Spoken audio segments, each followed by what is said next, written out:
Los 4 astronautas de Artemis 2 volvieron a casa. Ayer todo fue emoción por el éxito de la misión. Revivimos todos los detalles de esta hazaña lunar que ya pasó a la historia. Licor, droga, videojuegos, asadores y toda clase de lujos. Eso encontraron en la cárcel de Itagüí. Hoy les mostramos más de la lujosa vida de algunos de los más peligrosos personajes que están presos en ese centro de reclusión y de la parranda vallenata que los puso en evidencia.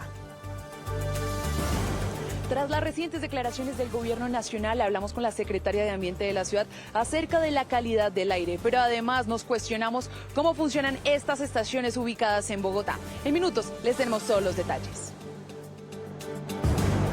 ¿Qué pasó? Pues esa es la pregunta que se hace una familia y las autoridades en el sur de Bogotá. La comunidad de un conjunto en Usme hirió gravemente a un joven de 15 años por supuestamente agredir sexualmente a otro de 12. Por ahora no hay una denuncia formal. En Barrancabermeja, 4 menores de edad entre los 15 y 17 años fueron aprehendidos después de resultar implicados en el homicidio de una funcionaria del ICBF. Todo ocurrió en una vivienda que funcionaba como hogar de paso. ¿Qué fue lo que pasó? Ya les contamos. Por tercer día continúa el paro de manifestantes campesinos que denuncian el alto avalúo catastral en Santander. Son 16 puntos de concentración en todo el departamento, generando complicaciones de movilidad para viajeros y transportadores, además de las terminales de transporte y en el Aeropuerto Internacional de Palo Negro. Estamos en la vía que comunica el departamento de Santander con 2 regiones más de Colombia. Cerca de 1.200.000 personas se han visto afectadas por este paro campesino. En minutos, información en directo en Noticias RCN. 2 acciones terroristas en contra de la fuerza pública se registraron en menos de 3 horas en norte de Santander. Uno en Cúcuta y otro en Ragombalia. Al menos 4 uniformados resultaron lesionados en medio de estas acciones violentas. En minutos toda la información en Noticias RCN. La persecución a 2 sicarios en zona rural de Cali terminó en el secuestro de un bus escolar con niños a bordo. Uno de los criminales obligó al conductor a cambiar la ruta habitual para huir de la policía. Los detalles se los contamos en minutos en Noticias RCN. LP concurs go and launch director.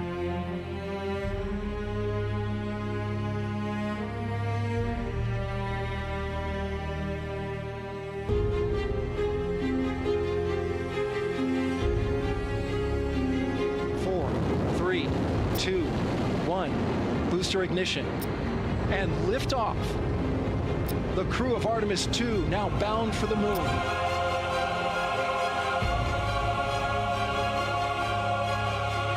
Copy, jettison. Team Eco 8+02.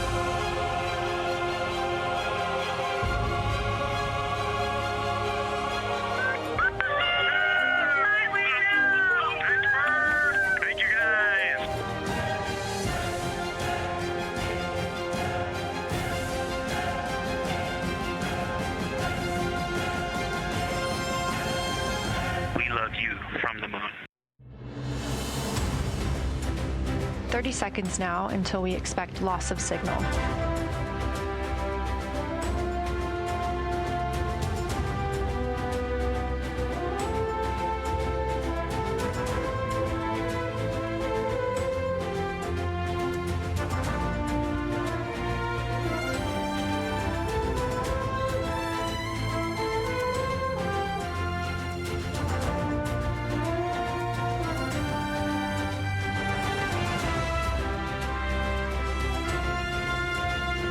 This is a perfect descent for integrity. You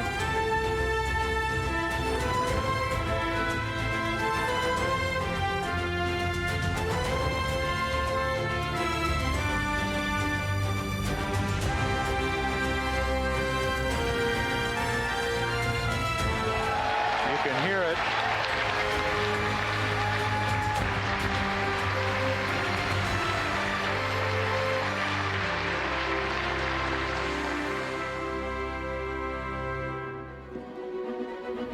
Emocionante, durante 9 horas, 9 días, 1 hora y 32 minutos, la humanidad volvió a mirar a la Luna. No como un recuerdo, sino como un destino. 4 astronautas que allí donde no hay señal ni margen de error, hicieron historia, el viaje más lejano que ha realizado la humanidad en décadas. Rosy, vieron la Tierra desaparecer, después la volvieron a pisar y anoche el mundo contuvo el aliento hasta verlos regresar sanos y salvos a casa. Sin duda alguna, una misión histórica. En total fueron 9 días, 1 hora y 32 minutos en los que Reid Wiseman, Victor Glover, Christina Koch y Jeremy Hansen estuvieron a cargo de la misión espacial más importante en 5 décadas, poner a prueba la resistencia de los equipos y la nave espacial Orión mientras orbitaban la Luna explorando su lado oscuro. Inicialmente y por 24 horas orbitaron la Tierra para comprobar el buen funcionamiento de los sistemas de la cápsula, hicieron ejercicio y se acoplaron al entorno espacial. Luego encendieron durante 5 minutos y 50 segundos el motor principal para realizar la primera maniobra clave, la corrección de trayectoria para emprender el camino hacia la Luna. Se movilizaron a más de 27.000 kilómetros por hora y al satélite natural llegaron en el 6º día de misión. Así comenzaron los hitos. A bordo de la cápsula, la primera mujer, el primer afroamericano y el primer astronauta no estadounidense rompieron el récord del viaje más lejano hecho por la humanidad desde la Tierra. Estudiaron cráteres y cordilleras lunares y durante 41 minutos, al estar en el lado oscuro lunar, perdieron toda comunicación con la Tierra y posteriormente la recuperaron. En su camino de regreso fueron testigos de un eclipse solar total provocado por la posición de Orión entre la Luna y la Tierra. Probaron la exposición de la radiación y adelantaron 3 correcciones de trayectoria que los pusieron nuevamente en camino a la Tierra. A las 7:07 de la noche del 10 de abril, el mundo fue testigo del regreso de la tripulación sana y a salvo, y con ello un éxito en la exploración del espacio. Sin duda, uno de los momentos más esperados de toda la travesía era el regreso a casa de los 4 tripulantes. Previo a su amerizaje, tuvieron que cumplir con toda una serie de maniobras para que hoy el mundo pueda conocer los detalles inéditos que trajo la tripulación. Si se lo perdió, acá se lo contamos. A la generación que ahora sabe de lo que somos capaces, le damos la bienvenida a nuestra hazaña lunar. Unas palabras que describen el éxito de la misión Artemis II. La maniobra de regreso a casa comenzó con la separación del módulo de tripulación del módulo de servicio, dejando al descubierto el escudo térmico que protegió a la tripulación cuando alcanzó más de 2.000 grados centígrados en su descenso a la Tierra. A 122.000 metros de la superficie terrestre y viajando a casi 35 veces la velocidad del sonido, los astronautas experimentaron 3.9 gravedades. Nosotros aquí experimentamos 9.8 metros sobre segundo cuadrados, que esa es la gravedad de aquí. Nuestro peso, por lo menos yo peso casi 80 kilos, estoy gordito. Yo sentiría, si estuviese a bordo de Orión, sentiría 4 veces mi peso corporal. Unos 13 minutos tomó el ingreso de la nave por la atmósfera terrestre hasta el amerizaje y durante 6 de ellos, el centro de control en Houston no tuvo comunicación con la nave. Las partículas del aire, debido a la fricción, a la alta velocidad, crea una fricción altísima con las partículas de aire, entonces eso ioniza las partículas de aire y crea una burbuja de plasma que parece fuego. A 6.700 metros de la superficie marítima se desplegaron los primeros de 11 paracaídas previstos para la reducción significativa de la velocidad. Pasó de 493 kilómetros por hora a 219 y posteriormente a 32. Todo en cuestión de segundos. Casi 2 horas después de la caída en el Océano Pacífico, la tripulación fue evacuada y trasladada en helicópteros hasta el buque USS John Murtagh, donde fueron sometidos a evaluaciones médicas. Hoy la NASA publicó la primera fotografía de los 4 héroes, ya no a bordo de Orión, sino con la cápsula que fue su hogar detrás de ellos. Y al frente de esta tarea tan importante está una colombiana. Liliana Villarreal es la cartagenera que encabezó la misión de traer a los 4 astronautas a la Tierra. Sus declaraciones son impresionantes, emocionantes y sin duda un motivo de orgullo para los colombianos. Nací en Colombia, tenía 10 años cuando nos mudamos a Estados Unidos, pero cuando tenía 7 mi familia me llevó al centro de visitantes y fue allí donde conocí el programa Apolo. Fuimos a la Luna y aprendí sobre los astronautas y esa historia fue la que realmente me impulsó a querer estudiar ciencia, tecnología, ingeniería y matemáticas y ser astronauta. Claro, todavía tenemos que traer la cápsula a la plataforma de la nave, pero esto es un granito, tener a la tripulación aquí en la nave y en la enfermería. Nuestro equipo se ha estado preparando y trabajando muy duro y estoy muy orgullosa de todos ellos. Todo salió muy bien, tal como lo planeamos. Nuestros compañeros en Houston, el equipo de control de vuelo fueron increíbles. Es una tripulación increíble. Creo que ustedes lo han visto durante estos últimos 10 días. Son personas maravillosas y estamos muy contentos de que nos hayan llevado con ellos en esta aventura. Y estoy deseando ver todos los videos y fotos adicionales que tengan. Ya sabéis, conseguiremos ahora que han vuelto a la Tierra. Creo que el programa Artemis va a lograr lo mismo con las chicas. Yo tenía 7 años entonces y ahora también con los chicos. Queremos empoderar a la gente para que sepan que pueden lograrlo si quieren trabajar para la NASA. Si yo lo hice, ellos también pueden. El programa Artemis va a inspirar a todo el mundo. Ayer por fin pudimos decir misión cumplida. Y cómo no, si fue el regreso histórico de Artemis II. Y Colombia también tuvo razones para mirar al cielo con orgullo. La cápsula Orión amerizó con éxito en el Pacífico. Detrás de esa misión que llevó humanos alrededor de la Luna por primera vez en más de 50 años, también hubo talento colombiano. Pues hablemos de esos nombres que vale la pena entender porque no todos estaban dentro de la nave, pero sí fueron parte de la ciencia, la tecnología y una operación de tal tamaño. Comienzo con una colombiana que estuvo vinculada literalmente al momento más delicado del regreso, traer a la tripulación sana y salva de vuelta a casa. Pues ella es Liliana Villarreal, nacida en Cartagena. En la NASA se desempeña como directora de aterrizaje y recuperación de Artemis II en el Centro Espacial Kennedy. Dicho de manera más sencilla, es una de las personas responsables de coordinar todo lo necesario para recuperar los astronautas y la cápsula Orión después del amerizaje. Es decir, cuando la misión termina en el espacio, para ella comienza una de las fases más sensibles aquí en la Tierra. Pero para que una misión siquiera pueda despegar, primero tiene que funcionar perfectamente el músculo del cohete, pues ese es el terreno de Iván Ramírez Ateortúa, bogotano, ingeniero mecánico de la Universidad Nacional, con posgrados en Ingeniería Aeroespacial y Astronomía en Estados Unidos. Él trabaja desde hace años en Boeing, en Houston, como analista de sistemas de propulsión al programa Artemis y al cohete SLS, que es el gigantesco lanzador que puso a Artemis en camino a la Luna. Pues claramente, en esta misión, no todos van dentro de la cápsula, no, pues también viajaron pequeños satélites con experimentos tecnológicos y es ahí donde aparece Helen Polo, mírenla, ingeniera colombiana que forma parte del equipo técnico detrás de uno de los satélites que fue integrado a Artemis II. Apoyó a la Agencia Espacial Alemana en ese satélite, hoy vinculado a la misión a través de la empresa Neurospace, de la que es gerente de misión. En palabras más sencillas, mientras los astronautas hacían el viaje histórico, estos pequeños laboratorios también recogían datos valiosos para lo que viene después. Y aquí es donde también vale la pena mencionar a ella. Mírenla ustedes, Sara Rengifo, sí que se destaca, ingeniera colombiana vinculada al Centro Espacial Marshall de la NASA, experta en funcionamiento de sistemas de soporte vital asociados a Artemis II, es decir, los sistemas que ayudan a mantener aire respirable, procesar agua y sostener condiciones seguras para la vida humana fuera de la Tierra. Ahí ustedes los ven, nuestros colombianos. Y que quede claro que el talento colombiano también está ayudando a empujar la carrera lunar y también deja un mensaje poderoso.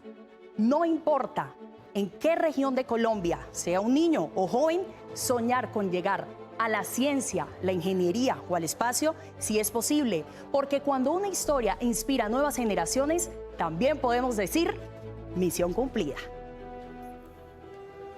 Aunque son cientos de imágenes que la NASA compartió, en Noticias RCN nos pusimos en la tarea de hacer un top 5 de las fotografías más impresionantes tomadas en esta misión lunar. Iniciamos con la primera imagen. Mire, esta fue tomada, la perspectiva completa de la Tierra. Esto fue en medio de este viaje que hicieron en estos días, en todo el recorrido, una imagen impresionante. Vamos con la segunda imagen. De verdad, como les decía, es demasiado el contenido que hay de la NASA. Seguimos con esta segunda imagen. Mire, la perspectiva de la Luna con la Tierra. Estuvimos viendo en las redes sociales, esto fue tomada el 6 de abril en la fase creciente. Vamos con el top 3 de estas fotografías. Son impresionantes lo que podemos ver en las redes sociales, en la página de la NASA, fotografías que muestran este recorrido durante estos 10 días que estuvieron en esta misión. Imágenes muy bonitas. Vamos entonces con la tercera fotografía de lo que logramos identificar en este recorrido. Miren esta imagen. Es la perspectiva de cómo se ve la Tierra desde la Luna. Impactante. Realmente, como colombianos, como jóvenes, estas imágenes son muy bonitas y nos muestran todo ese avance, más de 50 años, que el mundo no había viajado a la Luna. Veamos la cuarta fotografía. Esta es la cuarta fotografía. Esta fue previa, fue tomada en febrero. Está ahí, como ustedes ven, el sistema de lanzamiento espacial y la nave Orión, y justamente capta la estructura de esta base y también la Luna al diagonal derecho. Impresionante imágenes, ahí ya mostraban un poco de lo que sería esta gran misión a la Luna. Y la última fotografía, que me parece espectacular y tiene un título muy importante, se llama Hola Mundo. Vean esta fotografía tan impresionante. Sin duda alguna, unas imágenes que nos llenan de orgullo, pero sobre todo que nos cuentan un poco de estos hitos que ha logrado el mundo. Pero bueno, no solamente vimos fotos magistrales, también oímos frases que quedarán para la historia de esta misión. You look at Glushko,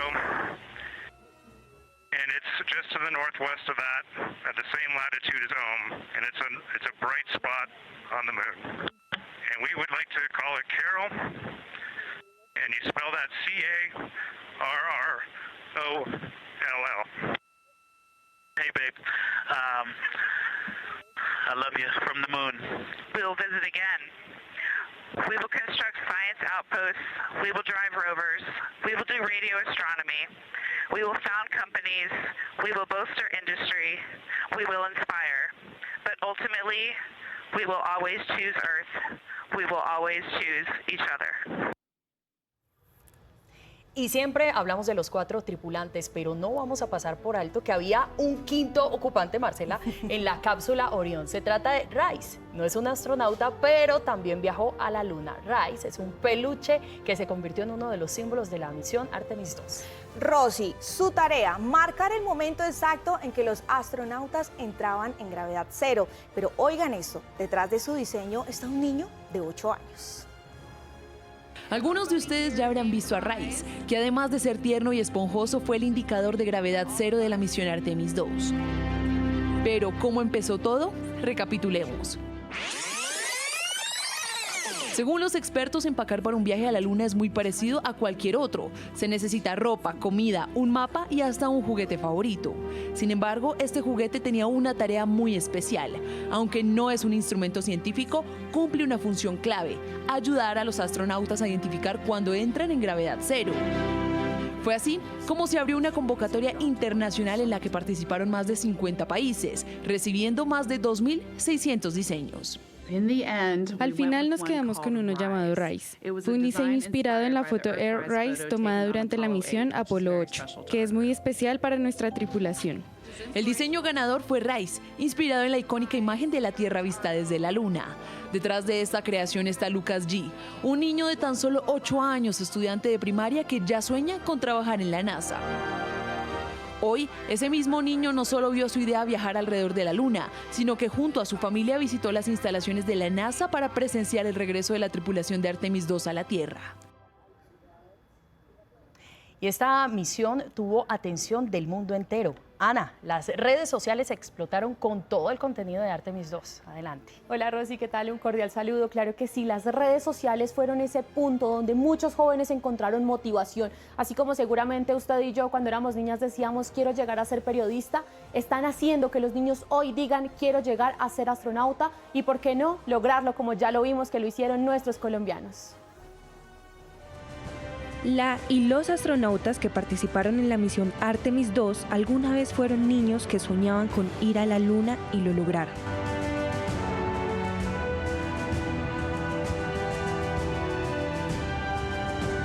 Lo hicieron, hombre, realmente lo hicieron. Fueron a la luna y volvieron. Lo hicieron. Amo la ciencia.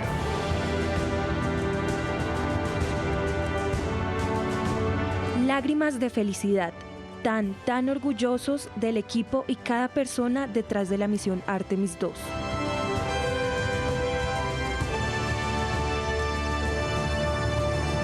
Por favor, hazle saber a la tripulación de Artemis II que algunos de nosotros hemos estado mirando hacia la luna, susurrándoles buenas noches y esperando que regresen sanos y salvos.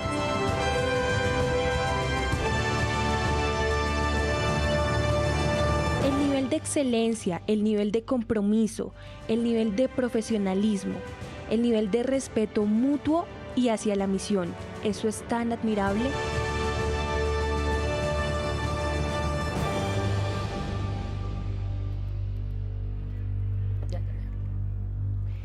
Bueno, vamos a hacer un cambio de tema después de estas noticias que hemos visto. Artemis II, que ha hecho historia en nuestro mundo. 12 del mediodía, 50 minutos. Una cárcel de máxima seguridad que dejó de serlo. Los nuevos videos que les vamos a mostrar del escándalo en la cárcel de Itagüí dan vergüenza.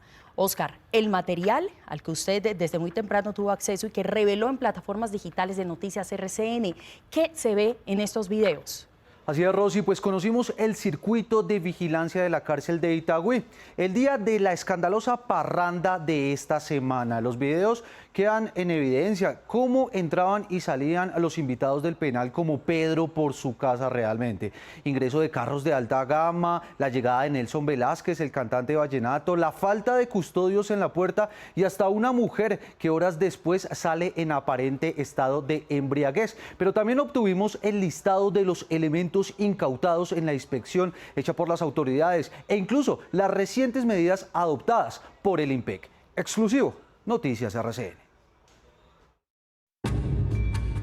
Las imágenes no dejan espacio para la duda. No es un club privado, no es un concierto autorizado. Es una cárcel de máxima seguridad en Colombia. Puertas abiertas de par en par, vehículos de alta gama ingresando sin restricción. Filas de invitados, sin requisas, sin controles, sin autoridad. Estos son los videos del circuito cerrado de la cárcel de Itagüí y lo que revelan es simplemente escandaloso. En las imágenes se observa la llegada del cantante vallenato Nelson Velázquez, acompañado de músicos, logística y decenas de invitados que entran como si nada. Pero lo más grave ocurre minutos después.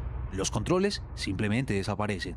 Dos hombres de civil vestidos de negro asumen el ingreso y desde ese momento nadie revisa a nadie. La concejal de Medellín, Claudia Carrasquilla, quien ha liderado esta denuncia, fue contundente. Muy lamentable, de igual manera que el ministro de Justicia haya querido minimizar esta situación que sucedió. Él dijo que las puertas no estaban abiertas. Yo les demostré que las puertas estaban abiertas, que el control de la cárcel la tenía era unos sujetos vestidos de negro que nada tienen que ver con el IMPEC. Lo que debía ser un centro de reclusión terminó convertido en un escenario de fiesta. Horas después, las cámaras registran la salida. Hombres y mujeres abandonan el penal como Pedro por su casa. Incluso, una mujer en aparente estado de embriaguez apenas puede caminar y necesita apoyo. Y en medio de la multitud aparece lo que sería incluso un menor de edad saliendo del establecimiento, un hecho que agravaría aún más la situación. Pero hay más. Tras el escándalo, el IMPEC realizó una inspección y lo que encontró parece sacado de otro lugar menos de una cárcel.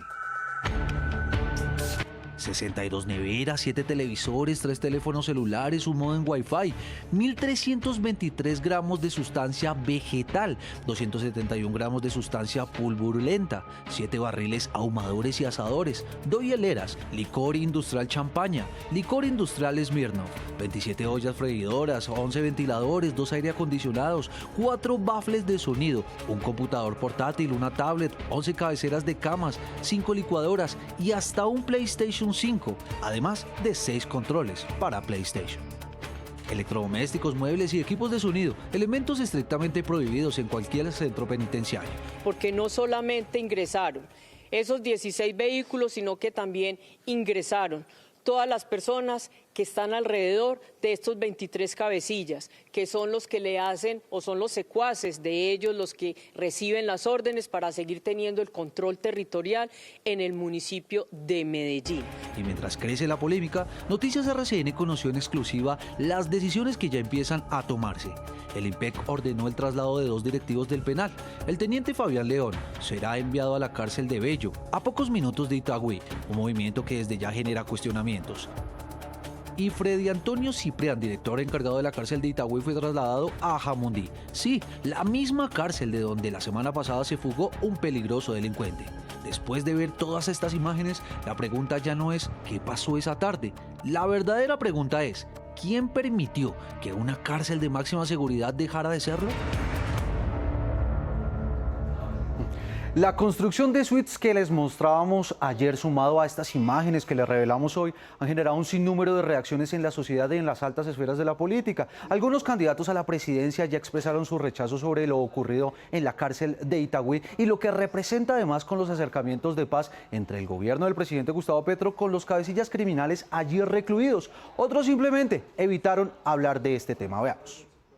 Cuando un gobierno premia a criminales con los que se ha asociado, buscando liberarlos para presionar la voluntad popular, se le manda un mensaje terrible a la sociedad. Y por eso en la cárcel de Itagüí, aquí en Medellín, un grupo de bandidos celebran a cuerpo de rey desde la cárcel. Creo que eso lo deben tratar las autoridades de las cárceles, por supuesto, pero de mí no esperen declaraciones contra la paz en el país. Lo que está sucediendo en la cárcel de Itagüí es una vergüenza que pone en jaque las instituciones. ¿Cómo es que los delincuentes que supuestamente están ahí para ser sancionados lo que tienen son lujosos apartamentos, fiestas, donde pueden entrar todos sus invitados e incluso los cantantes? Claro que nos sorprende porque estos son los delincuentes que Petro subió a la tarima y son los mismos a los que pretenden quitarle las órdenes de captura. Oscar, hay otra noticia judicial. Esta vez la protagoniza la exconsejera del gobierno Petro, Sandra Ortiz. Así es, Marcela, la exconsejera presidencial para las regiones, Sandra Ortiz, involucrada en el escándalo de la Unidad Nacional de Gestión del Riesgo, finalmente será llevada a juicio oral. Esto después de que el Tribunal Superior de Bogotá negara la solicitud de preclusión que su defensa había interpuesto. El alto tribunal decidió en segunda instancia que no encontró argumentos suficientes para archivar el caso. Veamos. El Tribunal Superior de Bogotá negó la solicitud de su defensa y confirmó que la exfuncionaria deberá responder ante la justicia por el escándalo de corrupción de la Unidad Nacional de Gestión del Riesgo. Mi actitud frente a la justicia de mi país ha sido frentera. Yo soy la única en este proceso, además de que soy la única mujer en esta línea de investigación que se ha presentado presencialmente a todas las diligencias que me dan, como la diligencia de mi imputación. Ortiz es acusada por la Fiscalía de lavado de activos y tráfico de influencias. Según la investigación, habría actuado como intermediaria en la entrega de millonarios recursos a congresistas a cambio de apoyar las reformas del gobierno. La defensa alegaba inconsistencias en el proceso, pero el tribunal concluyó que existen elementos suficientes para avanzar en el juicio. Que es costumbre de este despacho judicial a la hora de resolver libertades por vencimiento de términos, sustituciones de medida de aseguramiento, es decir, cualquier solicitud que tenga que ver con la libertad de la persona procesada, solicitar directamente al juzgado de conocimiento que tiene el proceso la carpeta o expediente para poder proceder a verificar el mismo. La exconsejera, que ha insistido en su inocencia, permanece privada de la libertad en Bogotá, mientras se define la fecha para el inicio del juicio oral. Este proceso hace parte de la investigación por uno de los mayores escándalos de corrupción recientes del país, y ahora entrará en su etapa decisiva. 12:58. Hay noticias que nos rompen el corazón, Marcela, y presentárselas porque la tragedia toca la puerta de una casa, de nuestra propia casa. En Barrancabermeja, Karely Merlano, una mujer entregada a su vocación de cuidar y orientar menores en un centro del ICBF, fue asesinada presuntamente por 4 de los adolescentes que estaban bajo su protección. Rosy, Karely era la esposa de Alejandro Cabarcas, un querido compañero y colaborador de nuestro equipo. A él y a sus 2 hijos les enviamos nuestro abrazo más profundo y solidario. Estefanía, buenas tardes. Usted está en el lugar de la noticia.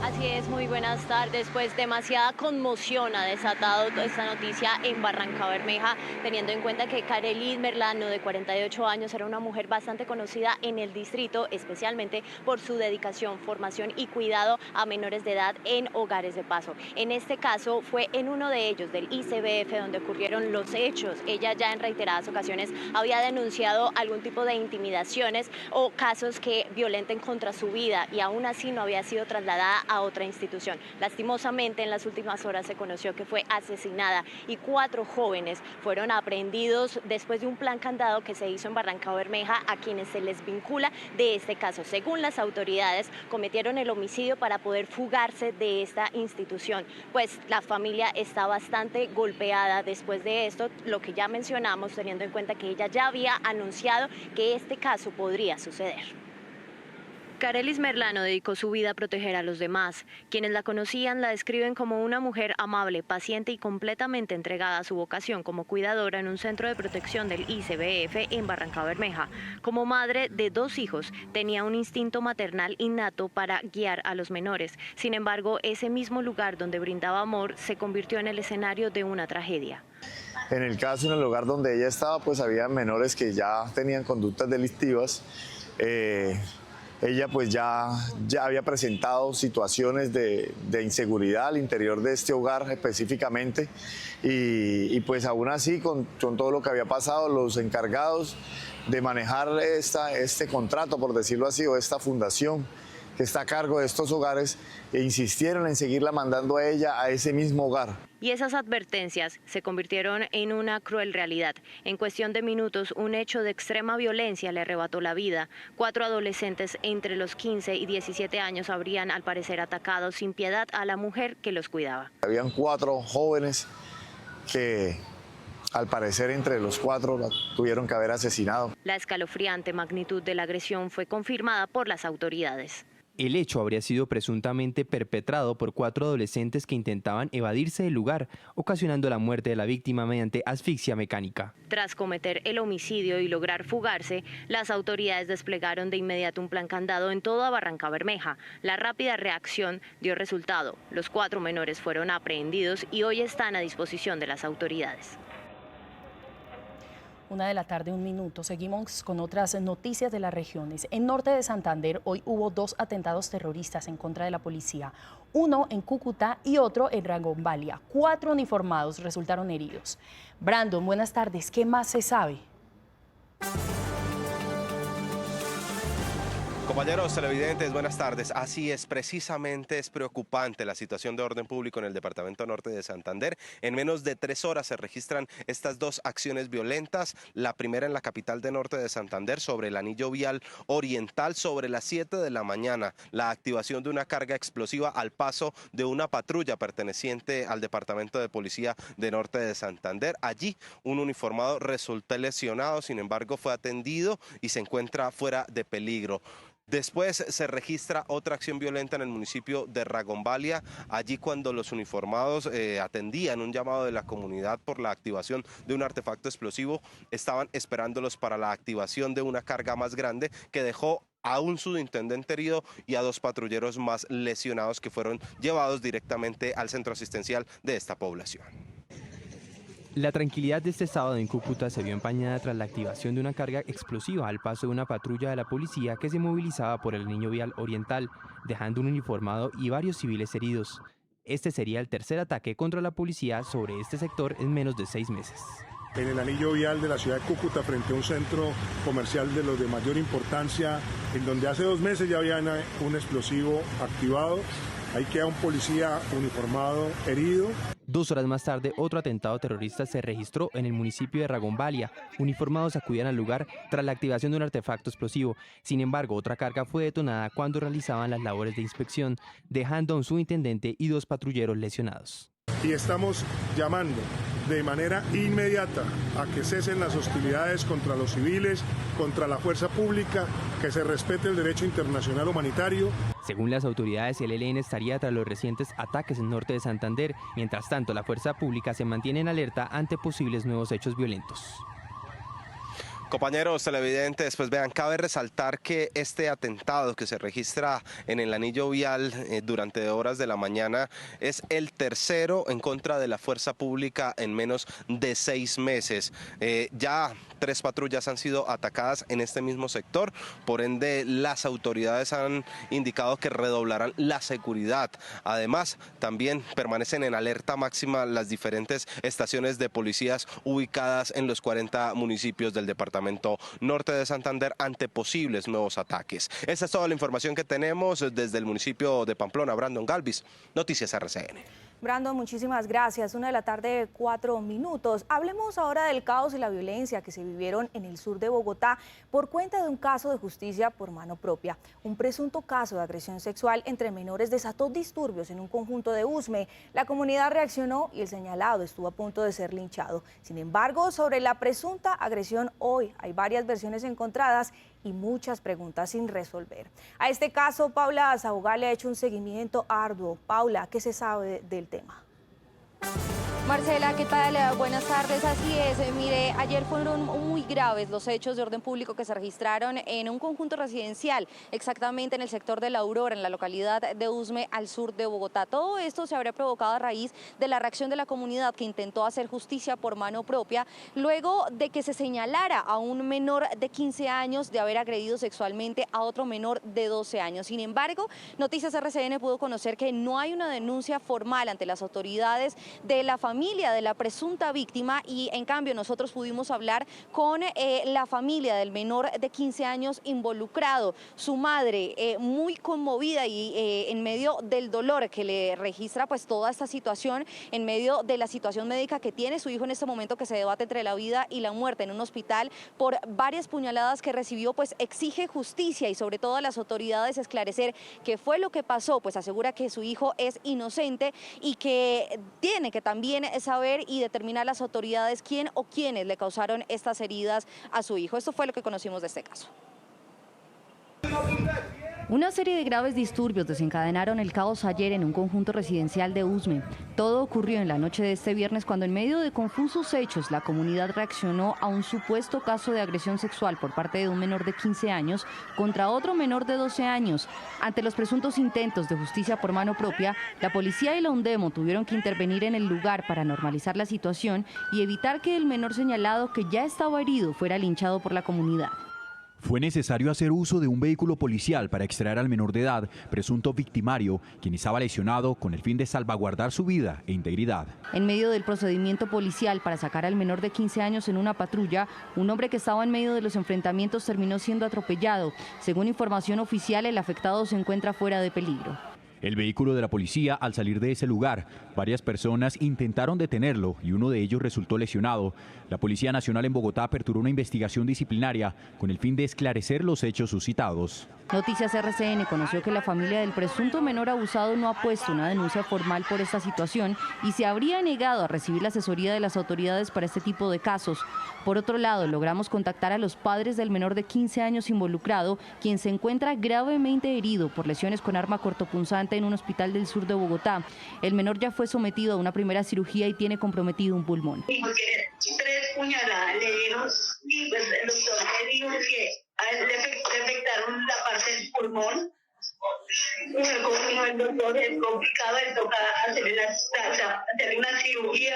Para esta familia es urgente que las autoridades investiguen a fondo lo sucedido, no solo para esclarecer lo que pasó, sino para determinar quién o quiénes agredieron a su hijo. El papá del niño tomó justicia por sus propias manos y realmente también amenazó de matarnos a todos nosotros por el motivo de lo que pasó, pero yo quiero justicia porque mi hijo es inocente. En medio de estos hechos, una mujer de 38 años también habría resultado herida por el disparo de un arma traumática, caso que también las autoridades investigan, pues ni la Policía Metropolitana ni la UNDEMO utilizan este tipo de armas.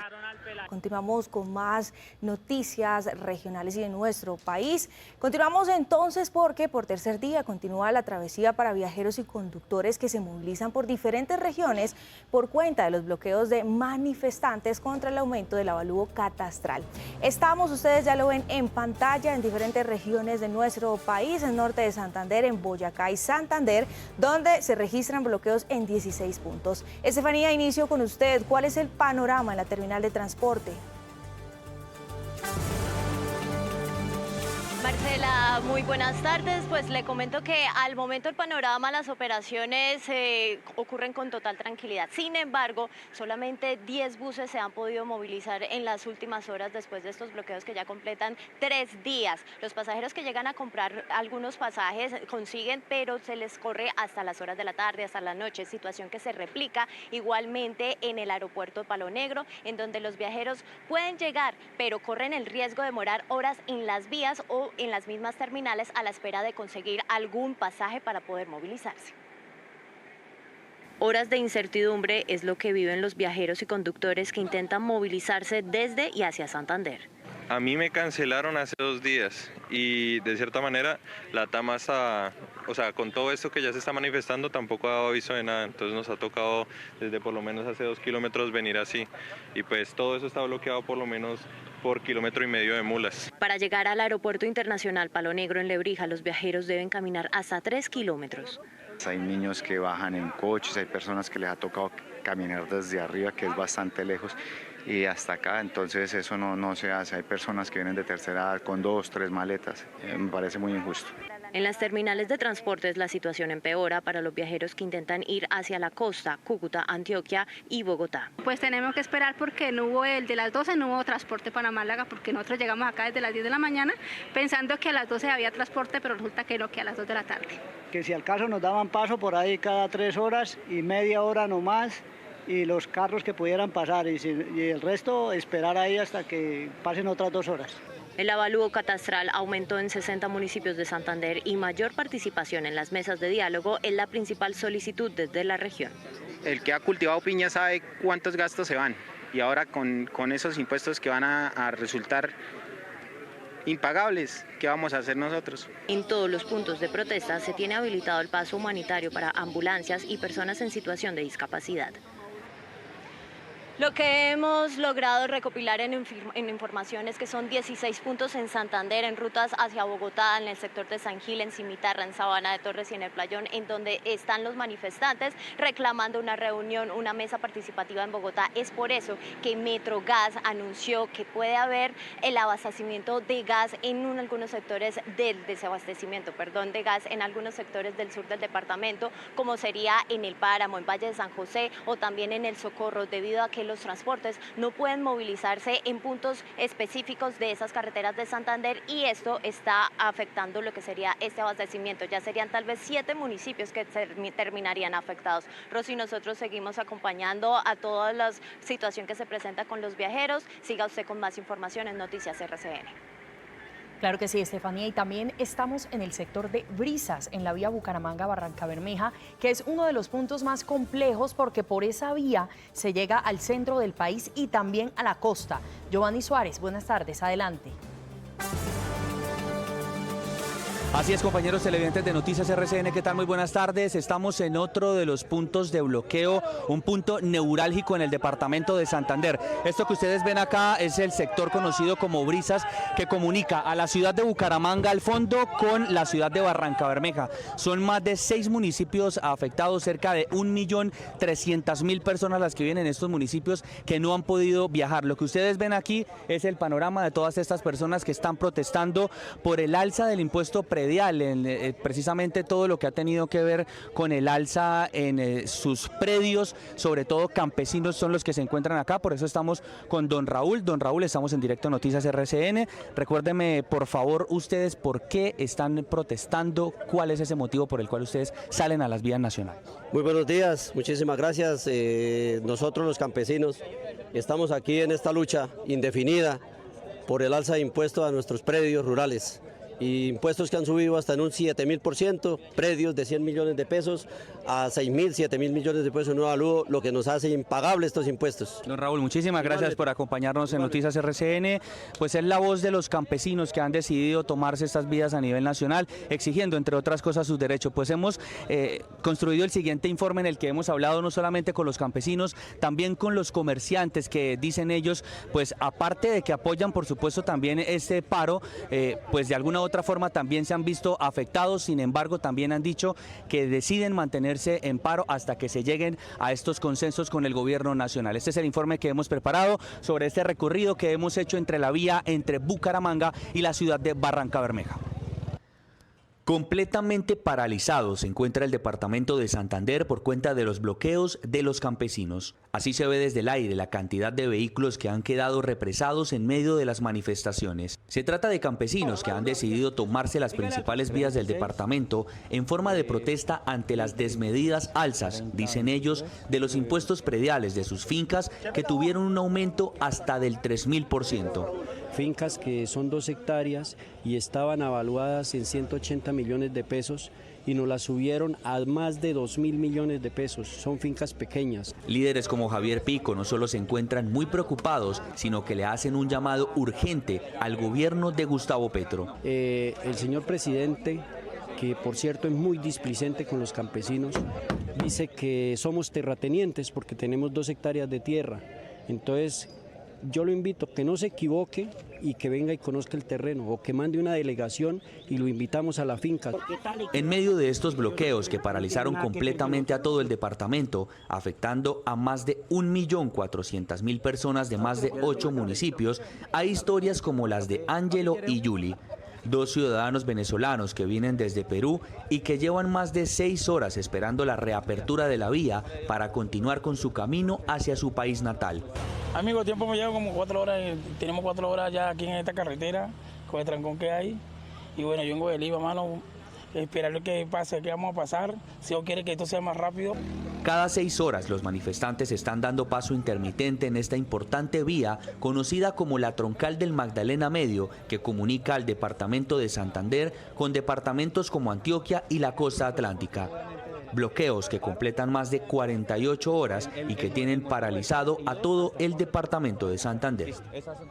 Pues hasta este punto de la vía entre Bucaramanga y Barrancabermeja, exactamente el sector de Brisa, no solamente han llegado las autoridades como la Policía de Tránsito y Transporte, que están tratando de alguna u otra forma de gestionar el tránsito en estos puntos cuando se empiece a dar vía sobre, no solamente en este momento sobre el mediodía, sino también sobre horas de la noche. Cada 6 horas están dando pasos, sino que también están exigiendo la presencia de las autoridades como el gobernador de Santander, quien a propósito hace solamente algunas horas se refirió a través de su cuenta en X sobre estos bloqueos que se están registrando en diferentes puntos del departamento de Santander. Afirmó que la reanudación de la operación aérea del aeropuerto Palo Negro ha permitido que muchas personas pudiesen viajar. Sin embargo, afirma que no es suficiente, que se debe restablecer la movilidad en todas sus modalidades y solicita por escrito a las autoridades nacionales que se usen todas las herramientas que la ley otorga para garantizar todos los derechos de los santanderianos. Es decir, da a entender que seguramente las autoridades van a llegar a estos puntos de bloqueo a tratar de despejar las vías y que de esta manera se pueda restablecer la movilidad. Esta es la información desde el sector de Brisas, en la vía que comunica a Bucaramanga con la ciudad de Barrancabermeja, que comunica además a más de 7 municipios del departamento de Santander. Con la cámara de Mauricio Suárez, Giovanni Suárez Bayona, Noticias RCN. Gio, muchísimas gracias. Estaremos atentos al panorama allí en ese punto de Brisas, en Santander. 1:43 p.m. Vamos ahora a Boyacá, porque allí se mantienen 2 puntos de bloqueo. Manifestantes aseguran que no han sido convocados a mesas de diálogo con el gobierno nacional y lo peor es que las vías podrían seguir cerradas hasta el lunes. Ángela Porras, usted está en Moniquirá. ¿Cuál es el panorama a esta hora? Buenas tardes. Marcela, televidentes, buenas tardes. El panorama es el mismo que en el departamento de Santander. A esta hora se presentan ya no solo 2, sino que hace pocos minutos se abrió se reabrió el paso del municipio de Tinjacá. En total son 3 puntos de bloqueo. En la salida de la plaza de Mercado, vía nacional, se mantiene un bloqueo permanente. Aquí en donde estamos, en Moniquirá, en Chitaraque, en el kilómetro 44, vía nacional con bloqueo permanente y un paso intermitente, y en el que les mencionaba que se abrió hace pocos minutos, que es es el de Tinjacá. En este punto se han presentado algunas discusiones entre los conductores de los camiones que se han quedado atrapados y los campesinos. Escuchemos cuál es esa reclamación que hacen los campesinos que están manifestando aquí en Moniquirá. Estamos esperando que el gobierno nacional nos diga y nos vincule a la mesa nacional. Cuando estemos todos los líderes de los diferentes puntos del paro nacional, estaremos dispuestos a sentarnos en la mesa nacional con las entidades del gobierno nacional. Y se nos incrementan los pagos, entonces la gente humilde se sale del CISBEN, lo sacan del CISBEN, lo sacan de los subsidios y entonces a todos nos van a volver estrato 5 o 6. Entonces eso es ilegal, es injusto. Y más de 50 horas ya completan los bloqueos en norte de Santander. Este departamento continúa incomunicado con Santander y Arauca en puntos como La Laguna y Los Ánimos. Entre manifestantes y viajeros estuvieron caldeados tras la prolongada protesta. Brandon, usted justamente está ahí en la vía. ¿Cuál es el panorama a esta hora? Compañeros televidentes, buenas tardes. Así es, precisamente continúan los 4 puntos de bloqueo aquí en el departamento norte de Santander, en el que estamos ubicados, que es precisamente la curva de los Adioses, en el sector de La Lejía, también en el municipio de Chitagá y en el sector de La Laguna, que comunica precisamente a los municipios de Pamplona con la capital de Santander. Continúa el represamiento de vehículos, sobre todo en el sector de La Laguna, donde ya se han comenzado a presentar algunas alteraciones de orden público entre los manifestantes y también las personas que han estado represadas. Sin embargo, pues los manifestantes han llamado a la calma. Son por lo menos unos 300 campesinos que permanecen en estos puntos reclamando precisamente por el avalúo catastral que se ha presentado aquí en al menos 6 municipios de la provincia de Pamplona. Él tenía un evalúo en 80 millones de pesos y le salieron en 750 millones de pesos. El corredor humanitario, donde ambulancias, personas que de pronto están enfermas u otras situaciones especiales han permitido que pasen. Sin embargo, la afectación a la movilidad persiste. Cambiamos de tema porque en Cali un delincuente secuestró durante varios minutos una ruta escolar, todo buscando evadir a las autoridades después de asesinar a un hombre en zona rural de la ciudad. Larry, buenas tardes. ¿Qué pasó con el delincuente?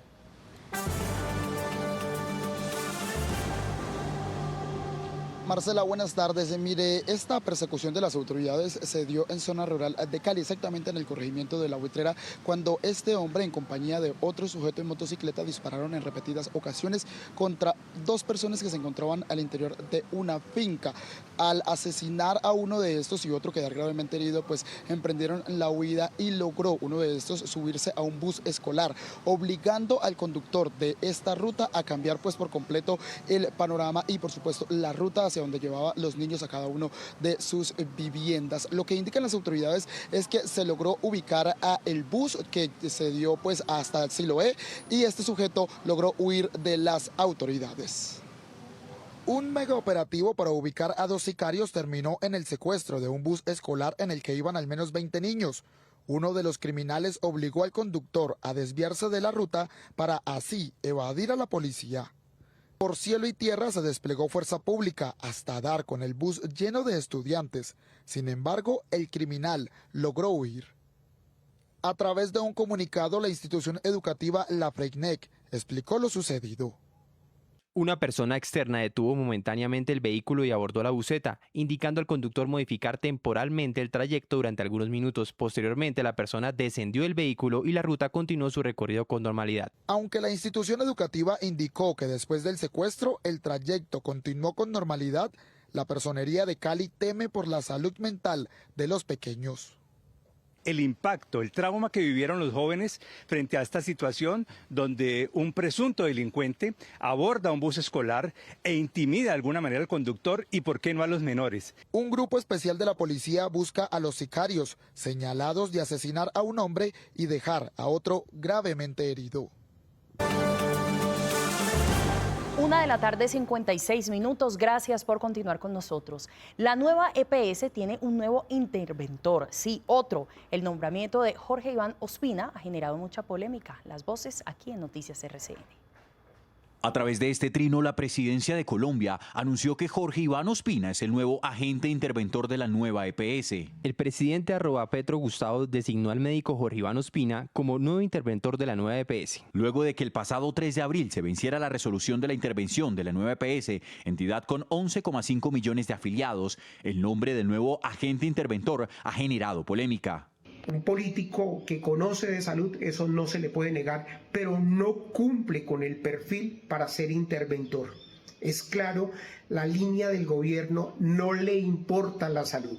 Pareciera que nombraran notarios para que firmen todo lo que otros dicen en el uso de la UPC y en la negación de servicios de salud. Y le pedimos al gobierno nacional nos dé las garantías de que con esta intervención va a salir a flote la nueva EPS. Con Jorge Iván Ospina ya serían 5 los interventores que han pasado por la nueva EPS en 2 años de haber sido intervenida. Este nuevo agente interventor recibe una EPS con un aumento del 107% en quejas y reclamos de los usuarios, retrasos en entrega de medicamentos y continuidad en tratamientos. Según Afidro, la deuda de la nueva EPS ha aumentado en un 198%. Uno de los hospitales de alta complejidad más importantes en Antioquia canceló y cerró sus servicios a los usuarios de la nueva EPS. Esto por deudas que casi alcanzan, oigan esta cifra, los 54.000 millones de pesos. Le estamos hablando del Hospital Universitario Alma Mater, que además informó que ya inició el traslado hacia otras clínicas a los pacientes. Julián Vázquez, buenas tardes. ¿Qué dicen los afectados? Marcela, buenas tardes. Están muy preocupados. Son 223 pacientes de la EPS intervenida, nueva EPS, los que se encuentran hospitalizados allí y que deberán ser remitidos a otras clínicas y hospitales tras la decisión tomada por los directivos del Hospital Alma Mater, que, escuche esta otra cifra escandalosa, tiene un déficit acumulado que supera los 160.000 millones de pesos. Y la preocupación no es solo por la suerte de estos pacientes, sino también porque este hospital recibe a personas de Antioquia, Córdoba y Chocó. La hermana de Noemí tiene 82 años y está hospitalizada hace 2 semanas en el Hospital Alma Mater por un tumor en el sistema urinario que le deben extraer. La cirugía estaba programada para hoy, pero tras la decisión del hospital de suspender los servicios a los pacientes de la nueva EPS, su procedimiento quedó en el limbo. La iban a operar hoy a las 11 de la mañana y no. Ni le han dado alimentación, nada, ni medicamento le ponen ni nada. Otra preocupación de esta mujer, a quien nos encontramos afuera del hospital, es que su hermana y otros 222 pacientes de la EPS intervenida que están internados allí deberán ser trasladados, según le informó la institución en este comunicado. Cancelar los 485 servicios ambulatorios previamente agendados. Gestionar la remisión de 223 pacientes hospitalizados que se encontraban activos en la institución. Suspender la prestación de la atención a 1.554 pacientes del programa de crónicos domiciliarios. La gobernación de Antioquia alertó por la suerte de los usuarios de la nueva EPS en el departamento. Esta situación no solamente pone en riesgo la salud, sino también la vida de cerca de 1 millón de usuarios que tiene la nueva EPS en nuestro territorio. Actualmente la EPS intervenida nueva EPS le debe a los prestadores de salud en Antioquia 5,9 billones de pesos. En el Caribe, cientos de usuarios aseguran estar en el limbo por la situación de la nueva EPS intervenida por el gobierno nacional. En Cartagena conocimos 2 casos de adultas mayores que denuncian falta de atención. Rupert, usted habló con los afectados. ¿Qué está pasando? ¿Qué le dicen?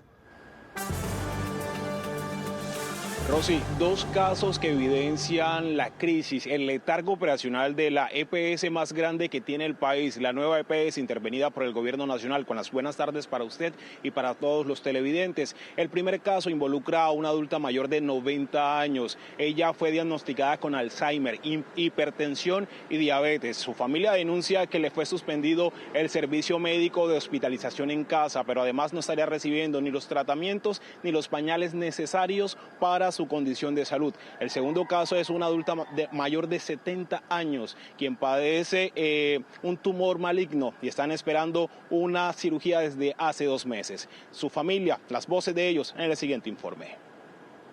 Desde hace tiempo ya yo vengo en esta situación ya se ha puesto tutela, se ha puesto desacato. A lo que Mónica se refiere es a la lucha que completa varios meses con la nueva EPS, hoy intervenida por el gobierno nacional.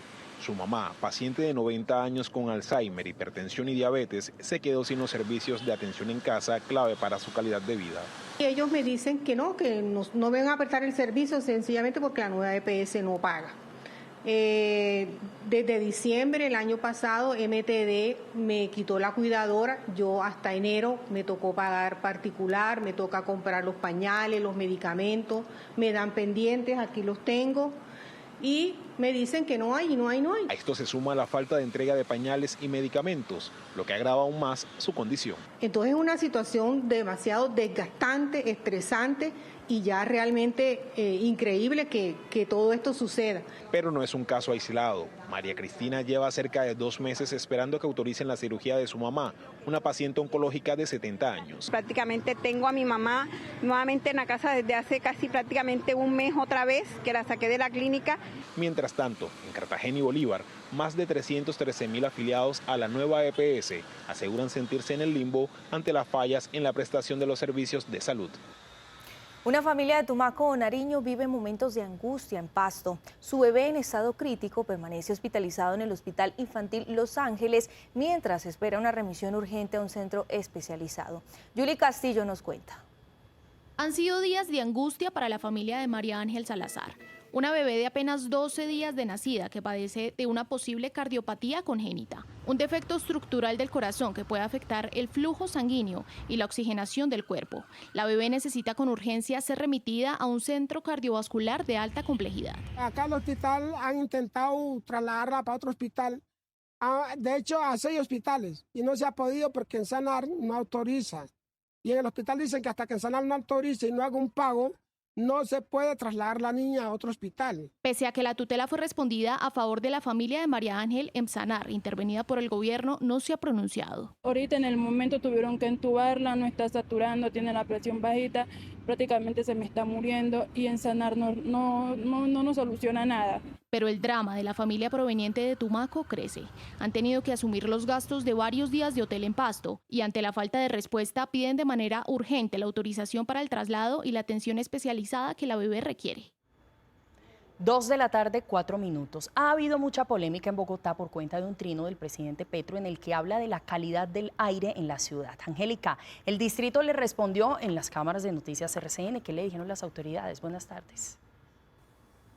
¿Qué tal? Muy buenas tardes para usted y para todos nuestros televidentes. Empezar diciendo que efectivamente hablamos con la secretaria de Ambiente de Bogotá, Adriana Soto, quien confirmó que las declaraciones del presidente Petro acerca de la calidad del aire habían sido desactualizadas, pero además habían sido inexactas. Y nosotros justamente nos vinimos aquí a medir cómo está en este momento la calidad del aire con una aplicación iVoca en la estación Jazmín de la localidad de Puente Aranda. Yo les quiero mostrar en vivo y en directo. Esto es lo que nos arroja la aplicación. La mayoría está en nivel verde, eso quiere decir que está en un nivel bajo. Por supuesto, nosotros estamos muy pendientes de la calidad del aire y sobre todo del sistema PM2.5 que tiene que ver con cómo en este momento nos afecta a nuestra salud la calidad del aire. Nosotros, por supuesto, tenemos el siguiente informe con todos los detalles. Tras las recientes declaraciones del presidente Gustavo Petro sobre la calidad del aire en Bogotá, en las que aseguró que es peligrosa para la salud e incluso recomendó a los visitantes no permanecer mucho tiempo en la ciudad, la secretaria de Ambiente, Adriana Soto, respondió. El diagnóstico del presidente sobre la contaminación del aire por combustión de hidrocarburos en Bogotá está absolutamente desactualizado y, como lo he mencionado, pues es una intervención muy confusa y alarmista. Desde el distrito también desmintieron que los vehículos particulares sean hoy una de las principales fuentes de contaminación. La combustión de vehículos particulares livianos al que él se hace referencia aporta menos del 2% de ese material particulado 2.5 que hace tanto daño a la salud, pero solamente aporta en el caso de Bogotá menos del 2%. Según la secretaria de Ambiente, el mayor problema actualmente proviene del polvo en vías sin pavimentar. Ahí también la alcaldía Galán ha hecho unas intervenciones importantes, particularmente en Bosa. Pese a estos factores, las autoridades aseguran que la calidad del aire en Bogotá se ha mantenido en niveles de bajo riesgo en lo corrido del año. Sin embargo, advierten además que hay factores externos que sí están afectando las mediciones. Aquí hay un mensaje importante para el gobierno nacional. Si ustedes quieren contribuir de manera significativa a que la calidad del aire de Bogotá se mejore, ustedes también tienen que hacer su parte controlando los incendios de la Orinoquía y la Amazonía. El debate también revive el impacto histórico de la contaminación en la salud. Un estudio distrital advierte que miles de muertes se habrían podido evitar en años anteriores. Durante el periodo en que Petro fue alcalde, se tomaron decisiones como comprar buses viejos o hacer contratos con buses viejos de transporte público que sin duda deterioraron la calidad del aire y no atendieron otros factores de contaminación del aire en esa alcaldía. En definitiva, la calidad del aire en Bogotá sigue siendo un reto que exige acciones coordinadas y decisiones responsables tanto a nivel distrital como nacional. Pues bien, ya lo decía Angélica Rossi, la importancia de acciones coordinadas para la calidad del aire en Bogotá. Claro que sí, como ciudadanos. Llega el momento de hacer una pausa aquí en Noticias RCN, pero ustedes quédense con nosotros. Al regreso hay más, repaso por la información internacional y mucho más. Ya volvemos.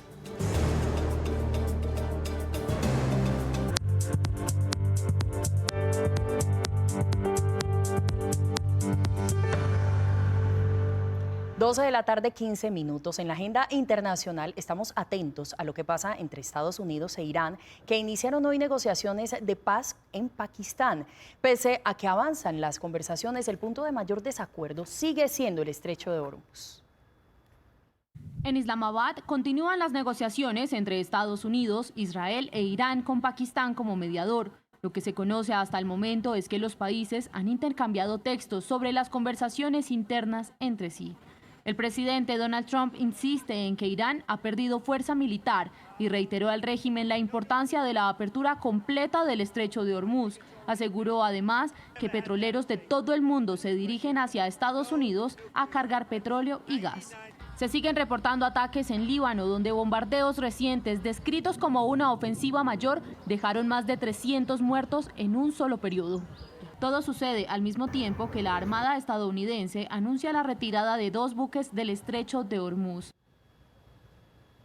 Y en las últimas horas, Rusia y Ucrania intercambiaron cada uno 175 presos de guerra. Muchos de ellos se encontraban en territorio enemigo desde el 2022 y fueron capturados tras combatir en el conflicto desde diferentes frentes. Vladimir Putin anunció un alto al fuego hasta mañana 12 de abril.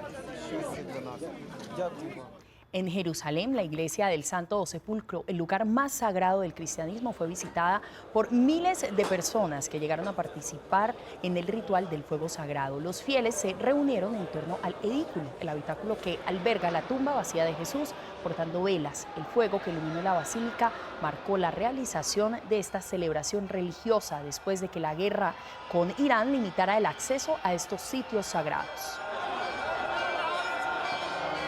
2 de la tarde, 17 minutos. Cambiamos de tema porque en un consejo extraordinario de seguridad que se realizó en Santa Marta, las autoridades dieron a conocer 2 importantes golpes contra las autodefensas conquistadoras de la Sierra Nevada. Uno de esos golpes se dio en combates registrados en La Guajira, donde tropas del ejército reportaron el abatimiento de 9 presuntos integrantes del anillo de seguridad de alias Naín. Este sujeto venía delinquiendo a lo largo y ancho del departamento del Magdalena y de La Guajira. Es responsable de múltiples delitos de extorsión, de secuestro, de asesinato de funcionarios públicos, de policía, de población civil. El otro golpe fue en Magdalena, donde la policía capturó a 11 presuntos integrantes de esa organización delictiva. Son los responsables ellos de 45 homicidios de este sector, pero además son los responsables de extorsiones, de secuestros, conciertos para delinquir, entre otros delitos. Las autoridades anunciaron incremento de acciones para garantizar la seguridad en la Sierra Nevada.